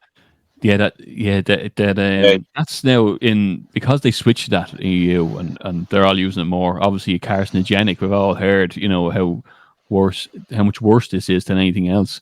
And now they say it's in the beers and all. Yeah, but people working in horticulture, they got cancer from using Roundup all the time. Yeah. And now it's in everything. It's in all our wheat products, in our bread, it's in our beer, it's laced within. The other thing was the oxyacetylene. That's on the swabs for putting up your nose, and that's a cancer carcinogenic as well. Once it hits water, it's to do with the fibers. I think. Do you know the way they were real spiky? Yeah. But what I used to do when I read up on it before I ever done an antigen test. And I done an antigen test, I think, 6 times, and it was work related. But what I used to do was blow my nose onto the tissue, and then rub the yolk in it and carry out the test. I wouldn't put that thing up my nose. You know what I mean? I understand. I'm going to go with, while we're talking about that, I have Peter McCullough again, just talking about maternal deaths from the vaccine. We go with that. How could the entire FDA, the National Institutes of Health, the CDC, and they said, you know what? They said vaccinate the women anytime during pregnancy. Anytime. Doesn't matter. We now have, in a paper by Hoyert and colleagues from the National Center of Health Statistics, record maternal mortality. Starting in 2021. It's going up. It's erased 4 decades of progress in obstetrics. Pregnant women are dying with the baby in the womb, and the U.S. National Center for Health Statistics considers a maternal death during the 9 months of pregnancy and up to 42 days afterwards. And in that manuscript, there's no mention of COVID, and there's no mention of the vaccines. They're simply reporting this bad news that pregnant American mothers are now dying at alarming rates. This is in a U.S. federal government publication. I think everybody listening to this should be alarmed. I've seen him at Senate hearings. He's really pushing this out, and like, people are listening. Trust me, people are listening. You know, but there's a lot of deaths from, you know, women that took the vaccine. An awful lot. You know, and it's sad to see that. Well, I know, Paul, vaccines were first coming out, and my hairdresser, she was sort of on the same wavelength as I was, and I was just adamant I wasn't going to take it. So I said to her, "Are you going to take it?" And she said, "No." She said, "I'm not." And she said, "Because I have a client who's a doctor, and she told me that, if I was planning on having children, that I should not take this vaccine." So, like, they knew, they all knew. Yeah, I think they did too. Vaccine was a problem, and they chose who they told. So, she told her hairdresser, but she probably gave the vaccine to some other poor woman. Yeah. That's the problem. That is the problem, yeah. So you look at that, there was 13,000 exemptions given in New Zealand, apparently, or 11,000 in New Zealand. Do you reckon there was 13,000 given here? Now, I don't know how true that is. So there was apparently about 1,200 politicians in a European country that got fake COVID passports. Yeah. They paid for them. Yeah. So they got a doctor's letter to say, yeah, you've been vaccinated with such and such a dose. Yeah. I'm just going to go with Philip's video here, right? It's 4 minutes long or whatever, right? We go with that. We've only about 15 minutes left, and I want you to just go round yourselves down and tell us where you are, where you're running, and we let you off then and we finish up. There's only, because I can't go over 2 hours. If I go over 2 hours, it messes up me editing. You know what I mean? And I don't want to be messing up the editing. So I'll go with Phil here now. There you go. You hear that anger? Point has been here and he's trying to talk. Can you blame these people? Was meant to be given to the community in 2019 by Jennifer Whitmore. Now none of the TDs want anything to do with it or to help us. Now they're happy for asylum seekers to enter and somebody else's pockets to be lined for. While everybody else don't even look at the woman. For their family.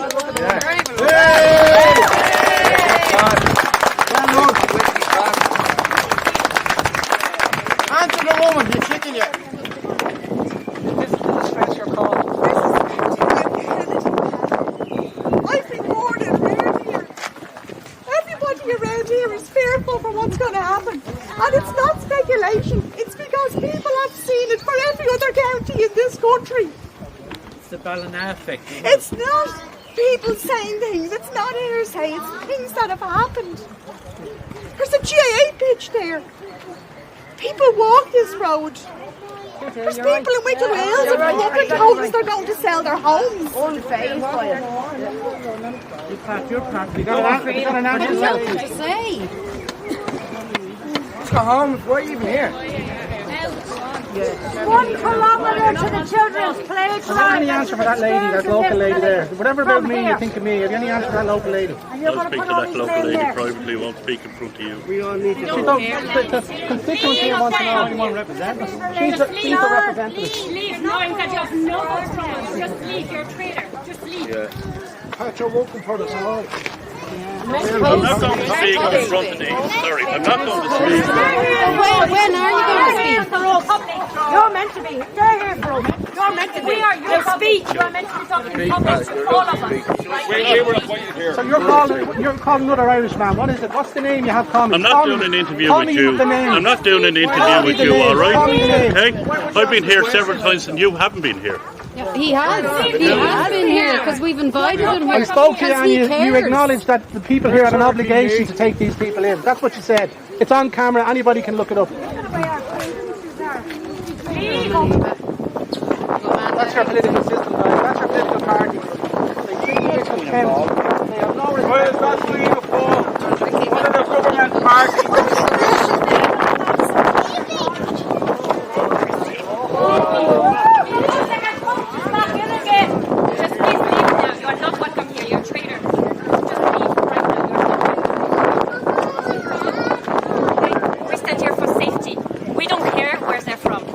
Sorry for them.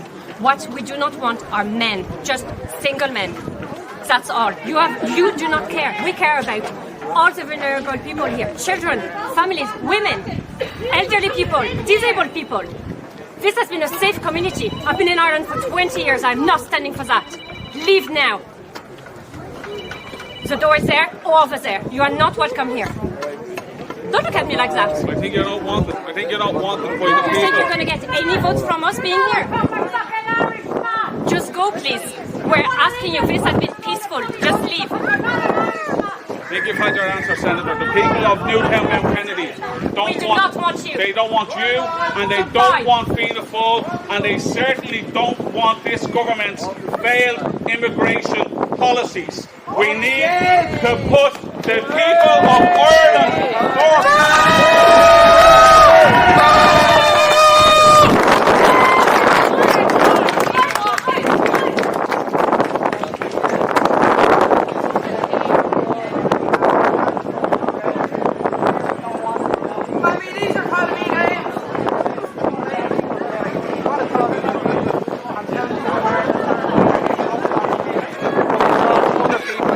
Not here. This shows you the contempt that they have and how they're afraid to stand up for what their party is making happen in this country. It's an absolute disgrace. It's there for you, Fianna Fáil, a government party, and he won't speak to the people. He had a woman there basically in tears with stress from all of this, from the worry that she can't go outside her door because they're going to fill this local area with these unknown, unvetted men, guys. And it's an absolute, look, it's a reality for everybody to see. We all know this is the reality.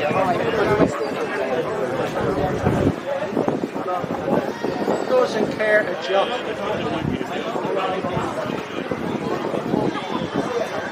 And somebody told me down below this man was more than happy to speak to RTE. The other people who are making this happen, the mainstream media. All we want to know is answers and ask reasonable questions. That's it. Phil asks the questions, doesn't he? I love Phil. Swear to God, he's a good guy. He absolutely, he was excoriated there by the public, and it was tremendous to see. Yeah. You know, and Philip Dwyer, you really have to say he's got the moral authority to say what he's saying now. You know what I mean? I think every single media hack that try and do a hit job on him, just give him more and more jurisdiction. Yeah, he's like Donald Trump. No, he's in that territory. I'm telling you.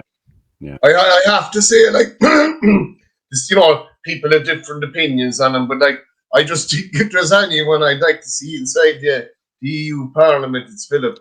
I know fellas party loyalties and that, but he will just annoy the hell out of him over there. If there's anyone, you know, that you were to send, I'd have to go. But if you look at that place there, I went out there and done an interview. I didn't even do an interview. I did go out to do an interview on the bank holiday Monday there about 2 weeks ago.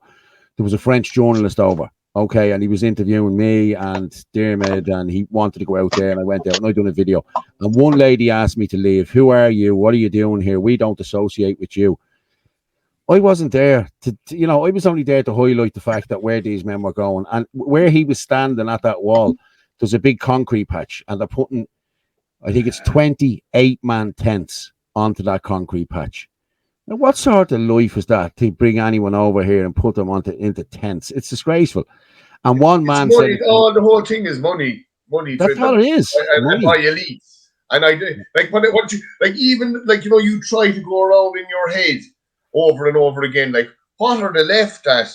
Because like you're like, it's like there's no resemblance of an all left. Like, they're working with the government, the trade unions, the NGOs, the globalists, the whole lot are into bed together, and it goes against everything that I suppose the Marxists, you could argue, will use it as a method to destroy everything in the hope of rebuilding in their fairy tale nightmare. But it's unbelievable. Like, but like you're looking at your man there, and you're thinking 1 minute he's hurting, and then you kind of see an air of arrogance off him, a minute or two later. Like, so. Yeah, I don't know. Like, I'd hate to be, if I was ever, like, if I get elected or whatever, to be hated by people, the public that much. Yeah, I know what you mean. Right, tell you what we're going to do. I'm just going to read that out there. They should have frog marching down the lane, mate, and they should have. And then we have Phil is incredible, and he is incredible. Fair play, guys. I'm going to go around just here now. We've only about 10 minutes left, so I'm going to go around just. Rob, I'll go with you first. Just tell us where you're running and what you're all about in a couple of minutes. We'll do the same with Ed. We'll do the same with Maria. We'll let you go then, and then we'll just finish off then. If that's okay with you, Rob? Yeah. Well, and thanks to everyone for listening in. I'm running in Sligo town. I mean, the main point is we're looking for transparency in there. You know, there's a big perception out there that Irish people aren't getting housed, and you know that the councillors are giving away houses to their family members and to party members, and I'm going to be looking for transparency on them housing lists. You know, we can't move forward unless we fully understand where we are now and what has happened and what has gone on. It's going to be fun exposing the local media. You know, they're totally corrupt. They run scurrilous stories on people. They don't give people the right to reply, and I think we're going to show them up. There's some strong other people running in Sligo as well. To be more information on that to come, and I guess one really big goal would be to stop the mRNA being administered up here in Sligo. I mean, it has to. Everyone who's administering that up here needs to be put on notice. They need to be given the trial data, and they need no plausible deniability. And I think that's definitely achievable. So the plan is to be an absolute thorn in their side and to be political kryptonite. Say exactly what they don't want me to say. You know, the truth. So that's it. Thanks, Paul. No problem. Fair play to you, Rob. Maria, yourself there. Yeah. Thanks for having me on tonight, Paul. Thanks very much. This is a great show, actually. This is really good. I'm running in the Athenry-Owenmore area in Galway. And I suppose everyone that knows me now or has listened to me on Twitter knows that like my number one here is disability, children with special needs and carers. Who've been absolutely forgotten about for years. And as you can see, going into a local election now, they all come out and they're all for you know, children with special needs and children with disabilities. And the minute the election is over, that'll be the end. We won't see them again. So I suppose that's my main aim. You know, going into politics, deciding to go into politics, that's what forced me into. So yeah, that's where Thank you, Maria. Fair play to you. Thanks for coming on as well. I've Alan there. Alan, you go and then Ed can finish up. Yeah, my name's Alan Fagan. I'm running in Drogheda Urban LEA, and I just want more services for the elderly in the area. Footpaths to be better maintained for the elderly to get out and about. I want to object to iPass and the sneakiness of the iPass situation, whereas they're just approaching people. A friend of mine got a knock on his door during the week. He didn't get who they were representing, but they asked him how many was living in his property. And he said he was living there alone, but he's 3 children that stay at various stages over weekends and so on. But that was for to put immigrants. So the next thing that's going to be happening in this country is people are getting their doors knocked on to see who's living there. And that's all wrong. If it's their property, it's their property. And I want the housing lists in Drogheda to be adhered to 100%. Whoever's on the housing list a few years is getting preference over anyone that's just arriving here, funded by NGOs. And that's where I stand. Well said. Thank you, Alan. Fair play to you. Ed, I'll give you 2 minutes there. Give us a quick one of yourself. Thanks for having me on, Paul. There, I'm just Eddie O'Grady, running in Tralee under the Irish People Party. And basically, like, I was one of those guys that just wanted to be left alone, no interest in politics whatsoever, didn't know right from left, from Antifa, from NGO, and in the last, I suppose, 3 years has been, an education in itself. And, I've obviously learned the differences and all those things, and seeing what's going on in the country, and I'm just not happy with it, and I just want to see, can I bring a bit of honesty, transparency, and I'll obviously be working hard there. That would be my ethos anyway. And I'll be pushing back against the corruption and trying to get the truth out. And again, the main things on the doorstep: housing, health, and immigration. And again, we can't forget people with disabilities. I mean, I would have thought there that if Simon Harris had any bit of moral, morality in him, that the promise he made to those kids back in 2015 about spinal surgeries, that it would have been the first thing he'd have taken care of. When there's $1 million a month go to Ukrainian pets. Yeah. And thanks again, Paul. No problem, Ed. Lads, fair play to you. Thanks for coming on, and I will all talk to you all later. Fair play. I'll let you all go off there now, and myself and Alan will wrap it up, or myself and Anthony will wrap it up there. And just want to say thanks very much. It was nice to meet you all. Yeah, it was nice to meet you all, and I think fair play to you for stepping forward. I think it's a very courageous thing to do, Paul included as well. Because there's a lot of defaming, and there's a lot of people who, you put yourself out as a lightning rod in your community, and there's a lot of judgment we all know too well the last few years. So I have to say it's appreciated by a lot of people that people do step forward the way you do. Thanks for that, Anthony. Fair play, lads. I'll drop you off there, and I will talk to you later on. Cheers, guys. Right. There's only me yourself there now, Anthony. That was a good show. Went very well, I think. Yeah. I can't judge it off anything else, but I really enjoyed. I enjoyed it too. I enjoy doing them. I really do enjoy doing them. But we've only about 4 minutes left, so listen, we'll wrap it up. I'll just show the Sinn Féin. We are Palestine. This is good. We are all Palestinians. In our thousands, in our millions, we are all Palestinians. Can I ask you to please give our next speaker a very special Ardèche welcome. A welcome on behalf of all Irish Republicans and pursuers of peace, freedom and justice everywhere. A welcome that reflects the affinity of the people of Ireland with the people of Gaza and Palestine. We can't really say too much about it, like we're nearly out of time. But Jesus Christ, the way they're going on, like, come on. This is the votes they're looking for. Look, if they're running with the propaganda they can, that's popular for them. They don't mean a word that comes out of their mouth. And we have crucial things going on here also, that they need to listen to, the Irish people. Exactly. That's the end of it. Anthony, thank you very much for hosting here tonight with me. And I'll just drop you back down at the studio. I'll finish up and I'll talk to you in a minute. But as again, thanks very much. You've been great. Thank you. I will talk to you in a few minutes. And I'll just finish off there now. And I'm just going to go with one little video. Coolock. This is what's going on in Coolock at the minute.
Well, that's the people of Coolock there now finishing off. That's the night shift. They're through there now through the night.